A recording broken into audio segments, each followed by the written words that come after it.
Šādi sabiedrībā audzinot cilvēkus, mēs parasti kļūstam labāki un gaišāki. Te jūs redziet tabulā, ka ir divas dažādas lietas – mācīšana un audzināšana, par kurām mēs runājam ārkārtīgi pēdējā laikā arvien biežāk un biežāk.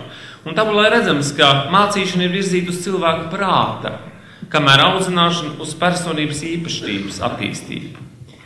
Zinātkāri, deksmi, godīgumu, skaistuma, tiesību, pienākumu un atbildības izjūtu, nacionālo un pilsonisko pašapziņu, dzimtenes mīlestību, uzticību tēvzemei, attieksmi pret sevi, citiem, dabu, darbu un kultūru, mīļie klātesošie, nevis iemāca, bet ieaudzina.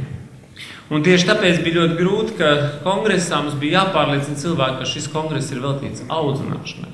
Un faktiski arī šīs organizācijas darbība, es domāju, tas galvenais, vai viņu sirdis ir karstākas vai prāti vēsāk, grūti pateikt, bet es domāju, Sēles kundze, ja vienmēr tās galvas būtu tik vēsas, diez vai puiši stāvētu salā pie Saeimas atbalstot jūsu idejas, par ko jūs tajā brīdī iekšā cīnījāties.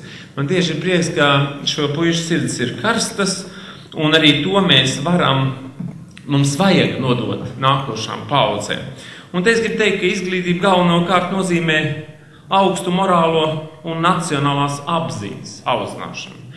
Jo redziet, jebkuru darbu prasmi var nodot arī noziedzniekam, var nodot amorālam cilvēkam.